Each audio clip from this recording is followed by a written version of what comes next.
Naitwa Oresta Osimundi Morongo. Nimeokoka na mpenda Yesu. Napenda kushuhudia matendo makuu. Siwezi shuhudia shuhuda zote, lakini kadri Mungu atakavyoendelea kunijalia nitaendelea kushuhudia. Mungu amenitendea. Wapendwa, yaani mimi kila kiungo kilikamata. Kwa Mungu ameendelea kufanya ukarabati hatua kwa hatua. Sio mimi, hadi watoto wangu wengine kwa sehemu mnajua. Bwana Yesu asifiwe. Mungu amenitendea na anaendelea kutendea.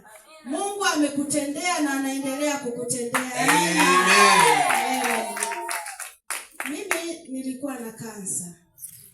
Ndio maana nimesema nina shuhuda nyingi hazitaisha. Ila kadri Mungu atakavyoendelea kutubariki, nitaendelea kushuhudia, maana shuhuda ni uponyaji kwa mwingine. Na mwingine akipona ataponya wengine, kwa sababu tunatakiwa tuishi maisha yetu halisi. Maisha yenye furaha, yenye amani, yenye nguvu, yenye ushindi. Bwana Yesu asifiwe. Nilikuwa na kansa ambayo niliiona kabisa. Kansa nafikiri mnatambua. Kupona bila neema ya Mungu haipo. Hata ungeenda hospitali. Lakini Mungu wetu ni daktari, ni mwalimu, yeye ni kila kitu. Bwana Yesu asifiwe.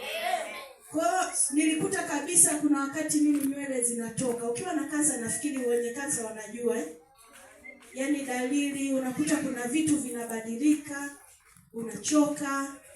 Nywele zilikuwa zinatoka. Yaani nikishika zinatoka kabisa. Yaani naona kabisa dalili ninayoendelea nayo sio. Lakini asante Mungu nilikataa.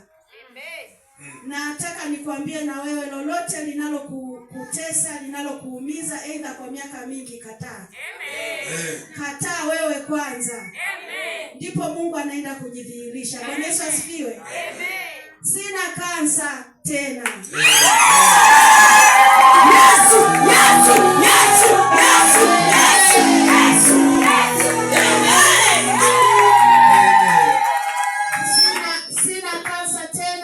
Nimeshuhudia kwa vitendo. Vile vilivyokuwa vinaniuma viumi. Na mwele hata ningevuta hata univute hazinyofoki. Bwana Yesu asifiwe. Na nitatoa shuhuda mbili kwa leo, lakini Mungu ni mwema. Tutaendelea kupata shuhuda nyingi. Mungu ametenda matendo ya ajabu. Hadi nikikaa nakosa neno la kumwambia, nabaki nalia, nasema Baba asante. Lakini nakuta asante haitoshi sasa. Mungu atufundishe hata kumshukuru kwa namna gani. Bwana Yesu asifiwe. Mimi nilikuwa na uvimbe. Bwana Yesu asifiwe.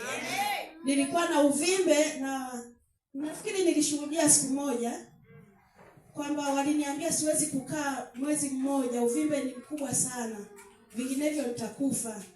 Bwana Yesu asifiwe. Nilipimwa hospitali, wakaniambia nenda kafanyiwa operation haraka sana. Lakini nilipoenda pale Kibena narudia kusema huu ushuhuda, ila upo yani umeendelea kuleta uponyaji kwa namna nyingine. Bwana Yesu asifiwe. Nilipoenda pale Kibena walinifanyia ile maandalizi ya kufanyiwa operation. Wakawa pale kuna watu specialist kwa ajili ya kuchoma sindano tu, kwa ajili ya kukata. Kwa wanakuwa wameshajipanga tena kwa masaa, kwa dakika, yani wanakuwa na muda wao maalum. Bwana Yesu asifiwe. Walipoanza ile yule mchomaji sindano, na ni mchomaji wa miaka mingi. Bwana Yesu asifiwe. Alinichoma sindano. Aliponichoma sindano, yule wa kukata anaanza kunikata, akashangaa mimi narusha miguu, manake ile sindano haijaenda sehemu husika. Ile sindano ilibidi iende miguuni, lakini ilienda kichwani. Wakaulizana, jamaa vipi? Akasema mnaniuliza nini? Lini nilikosea kuchoma mtu sindano? Wakasema hujawahi kosea. Miaka yote hujawahi kosea. Akasema sasa swali gani mnaniuliza? Manake pale na yeye alipanic, aliona ni kitu cha ajabu. Akasema sasa ni nini kimetokea? Wakakaa dakika 5 wanatazamana. Mungu alikuwa kazini, alikwepesha ile sindano. Hakutaka nifanywe ile operation. Bwana Yesu asifiwe. Nilitolewa. Watu ndugu zangu wengine wako Mbeya, wengine wakawa wanashuhudiwa kwamba nitolewe haraka, vinginevyo wananichinja, nitapotea. Manake kumbe sasa jinsi Mungu alivyoendelea kunionyesha ule uvimbe ulitengenezwa. Bwana Yesu asifiwe. Na ilikuwa niende mimi kufanyia operation kwa hiari. Nikifa si nitakuwa nimekufa kwa hiari. Bwana Yesu asifiwe. Mungu atawalinda watu wake kwa gharama yoyote. Mungu atailinda miguu ya watakatifu wake, bali waovu watanyamazishwa gizani. Amina. Washikanao na Bwana kabisa. Sio kwamba uvimbe ulikuwa haupo. Siku ile Mungu hakutaka ile operation ifanyike kwangu, kwa sababu kilichokuwa kinaendelea kilijulikana katika ulimwengu wa roho. Bwana Yesu asifiwe. Ndugu zangu baadhi walienda kwa mganga. Ndugu zangu wengi hawajaokoka. Bwana Yesu asifiwe. Lakini ni wajibu wetu kuwaombea. Walienda kwa mganga, sielewi walienda kwa nia gani. Wao walirudi kushuhudia kwamba tumeambiwa unaishi kwa maombi tu. Yaani bila maombi wewe unakufa muda wote. Nikasema asante Mungu aliye hai. Wakapewa na dawa waje wanipe. Mimi niko hospitali sielewi. Ile dawa mimi nilikuta tu na mkabidhi chupa nzima nesi. Sikunywa, kumbe baadaye natambua waliweka dawa. Bwana Yesu asifiwe. Mungu ni mwema kila sekunde kila wakati. Sasa mwaka huu nilienda kupima tena juu ya ule uvimbe. Bwana Yesu asifiwe.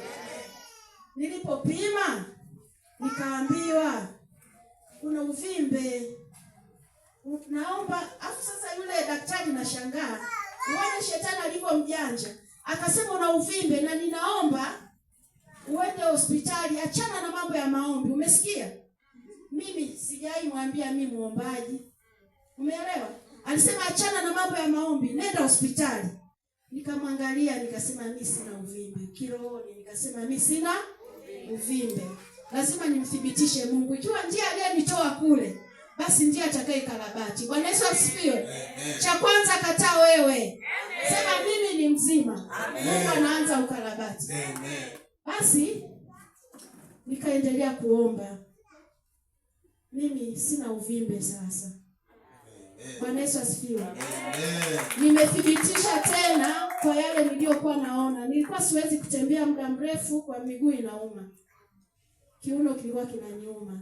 Vitu vingi nilikuwa siwezi. Bwana Yesu asifiwe. Mimi ni mzima. Na nitaenda kupima tena pale pale. Ili nimtukuze Mungu aliye hai. Nitapima na akitoa majibu nitamwambia unanikumbuka? Yule Mungu aliyesema nisiende kwenye maombi ndiye aliyekarabati. Ikiwa wapo na wengine walete wakarabatiwe. Mungu wetu ni mwaminifu, haponyi upande, anaponya complete. Yaani sio kwamba anaponya malaria, ukimwi haponyi, sijui typhoid, kila kitu. Yeye ni daktari wa kila kitu. Mungu awabariki sana, asante sana, nawapenda. Nilichokichagua ni bora na ni salama. Mungu awabariki.